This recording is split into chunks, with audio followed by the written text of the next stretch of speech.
So I went to a restaurant recently in Minneapolis, and I was excited about this restaurant because, first of all, it's a critically acclaimed restaurant, right? It's being featured in magazines and all that good stuff, and that's really why I kind of gravitated towards it. I wanted to check it out and see what it was all about. Now, the reason I was really excited was because it was a husband and wife who started the restaurant. A husband who had won, nominated for James Beard Award a couple of times, a lot of accolades.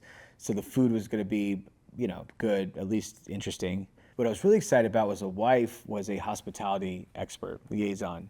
She had worked in hospitality her whole life, running hospitality at a high level, GM, director of operations, stuff like that, for some pretty high profile clients. So I was really excited about this concept that had two owners. One was a chef who was very talented, and one was a hospitality liaison who was very talented. And so I was like, really, I'm excited about this duo because, one thing you always notice is you get these chefs that come in, and this isn't a knock, right? But this does happen, right? You get chefs that come in and they're really talented. They open up a restaurant, but they don't have the hospitality piece dialed in. So that kind of gets lost in translation. Not necessarily bad, but just not good. The experience gets lost, right? It's food first. And I always try to explain this to clients and really try and stress this, right? Why are there restaurants that are successful long-term that don't really have great food, good food, borderline decent, but they have a great experience and a consistent experience? Why do they last longer and have so much more success in a restaurant that has amazing food and okay experience? And that's because no matter what, your food is here, that's the end product, right? And your guest has to get through the experience to get to the food, right? I have to go through the host, I have to make the reservation, go to the host, get sat, go through the server or the bartender, go through the food runner, then I get to experience the food. That means there's a lot of things that can happen before you get the food to make you not appreciate or dislike the experience. And so that's why the experience is so important, because it can ruin the food experience before they even get the food.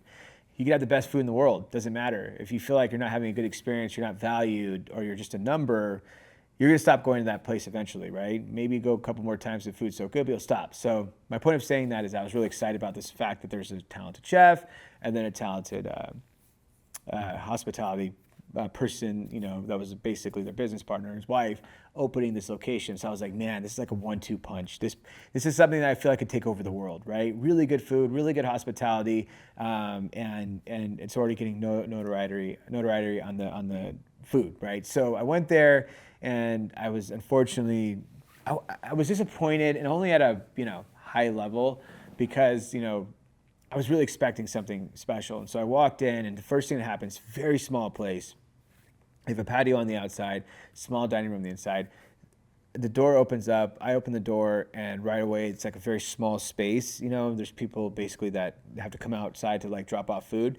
And right away there's two servers standing there with their backs against the wall, seeing that I had walked in, and they have their back against the wall and they're staring at the floor. And they're basically giving me the energy of like, go so I can go, right? Like, get out of the way kind of thing. And so they're sitting there kind of like, they had these looks on their faces like, oh my God, another person, this is so frustrating.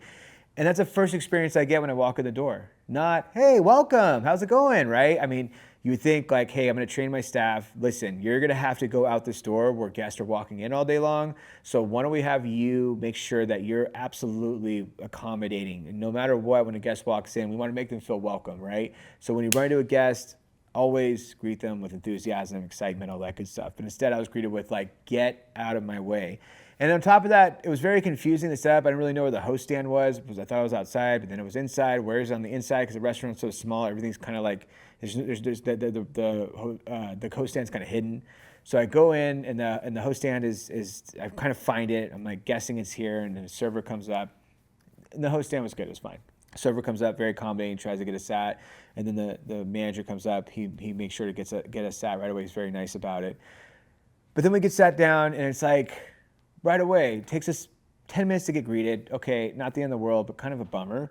And then when we get greeted, I mean, this is like the new hotspot, right? This menu, by the way, is not a normal menu, right? It's very artist driven, meaning it looks like the chef was like, I want this menu this way, because it's very like just factual. There's no like design in it at all. It's very like just simple lines, right? It's like item, just 4 ingredients, price, right? Half the stuff you're kind of like, what is this? You can't really figure it out, but you kind of have an idea. It's definitely not going to come out the way no matter who you are, you're going to look at that and go, I have no idea what this is going to look like or taste like. And then when it comes out, you're like, okay. And you kind of get it then, right? It's kind of like a guessing game. And there's no like appetizer, entree, salads, or anything like that. It's just like group, and you kind of figure it out. You're like, okay, got it. This is appetizers. Okay, got it. This is salads, I think, and this is like entrees. Okay, cool. Like, got it. So you start kind of figuring it out, and so you're going through it, and you think like the server would be like, hey, let me guide you through this experience. Here's what we do. They call themselves French American, and I think it was like bistronomy. Yeah, something like that. So anyway, ordered some, it was kind of like when the server greeted us after 10 minutes, it was kind of like, welcome, are you ready to order? Kind of thing. And I was like kind of shocked. Like, is it your first time? Have you done with this before? Are you familiar with the concept? Let me guide you through the way. So we said we wanted some stuff that's kind of like photographable. We had our camera and stuff like that. So, and she was like, oh, cool. And she did guide us to that experience. And was like, here, you got to try this, try that, try this, try that. But it's just like, man, I was just like, especially the concept like that. And so I'm not putting that restaurant in this category, but I'm just saying that, one thing I've noticed when I worked at restaurants, because I've worked in restaurants a lot in Southern California, up and down the coast. And so I've worked with a lot of high profile restaurants and a lot of very high end restaurants, right? Restaurants with very expensive build outs, with really, really talented chefs. And they have all of these like, it's all this hype around it. I've opened a lot of restaurants like that, and I've been fortunate, but I always notice they kind of teeter off, right? They have like this vision of like, I want to be the best, right? You talk to the owner, you talk to the manager, you talk to the chef, we want to be the best. No one ever says we want to have the best food and mediocre service or just decent service. It doesn't really matter as long as the food's really good. They always say we want to be the best, we want to get the best hospitality, the best experience, but it drops off dramatically, and maybe they're not like in the red. They're not a failure, for example, but they do drop off dramatically from where they want to be. They never live up to the hype of being the best or anywhere near that. And sales-wise, they don't live up to where they want to be either. They get this nice honeymoon phase, right? Year one, beautiful, the lines out the door, people are excited, they're crammed, and then level two, year two, they have a drop off. And they continue to just kind of decline, both in experience and financially, and they just never live up to what they're supposed to, especially what they dreamed of. And I'm like, why does that happen? And I feel like this restaurant's kind of a representation of that. And it's because of success, right? I think this is a big one. It's like, this is why successful restaurants kind of suck, is that success hides failures, hides faults. And so when restaurants are successful, like in year 1 and 2, and they get a lot of notoriety, like, oh, beautiful restaurant, right? Win some awards. Gotta try it out. They become the hot spots. They're packed. They get awards for food, so they're getting all this recognition. Then their staff knows that. They start to take their eye off the prize, right? They start having an air to them, for example. So instead of saying, we have all these guests that are walking in the door, I want to capitalize on all these guests, and I want to get guest retention. I want to make sure we're building a community here. I want to make sure that while we're having this influx of people that we're super appreciative of, we want to see how we can get them to come back, how we can get them to talk about us, how we can get them excited.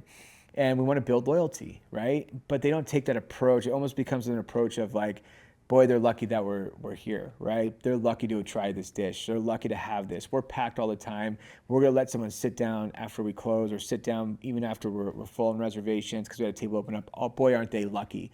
Like kind of that mentality. And because they're packed all the time, it becomes more of like, how lucky are we to be packed versus how lucky are they to get a table? How lucky are they to eat here tonight?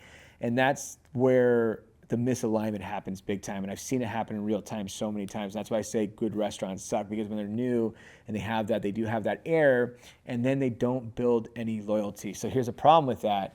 When your shininess wears off, when the next location opens up across the streets, when a economy takes a dip, right? All that stuff happens. That's where loyalty starts paying off in spades, right?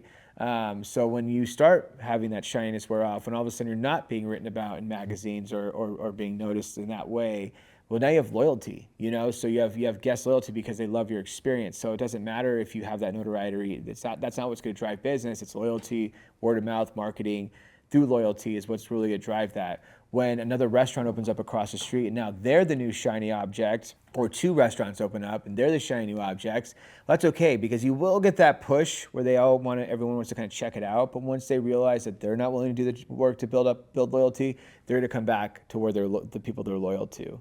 And so that's really where restaurants thrive long term, talking 5, 10, 20, 30 years, versus restaurants that have this like 10-year lifespan, 12-year lifespan, and 5 years of success. I had a restaurant recently that were like, we had a 5-year honeymoon. It's like, yes, but the reason why it's a honeymoon, it feels like a honeymoon, is because you somehow, some way stop building loyalty and started breaking trust. And that's really important. And so people will always come to a restaurant that's hot and exciting and new, and they'll come back to it multiple times, right? I might go back to that restaurant for a full year and I might enjoy it, but I'll stop going eventually when something else arises, because I have no loyalty to that restaurant. I'm only there because it's popular, right? Once that popularity fades away, which it will, that shiny new object syndrome will fade away. Then I'm going to hop to the next shiny new object. I have no loyalty to this one, right? But if you built loyalty, so instead of just saying I take you for granted and you're my,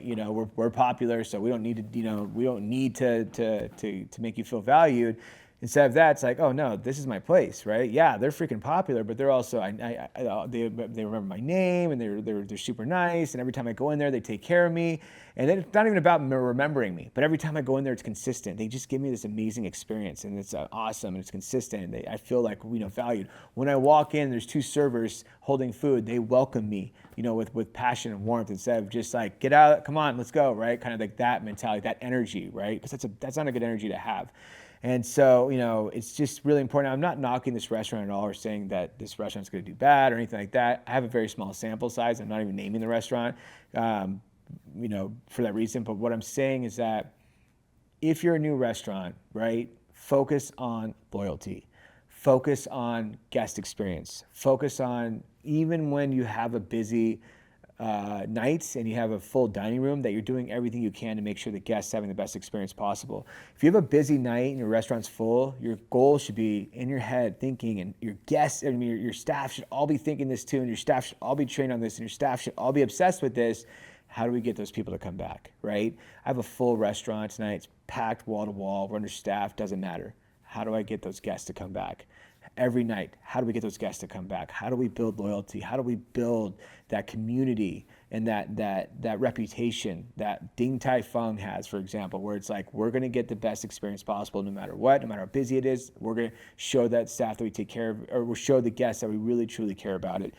So I just want to kind of talk about that today. It was just crossing my mind because it was so fresh, because I was sitting there going, man, how does this restaurant have so much notoriety and so much popularity, and yet miss the mark so much on hospitality and guest experience? And it's like, it reminded me of all the times I've opened up those restaurants that had such great success for the first year or two, and then end up like kind of, going into the ether, right? Instead of becoming a Carbone or something like that, is because they took their eye off the prize,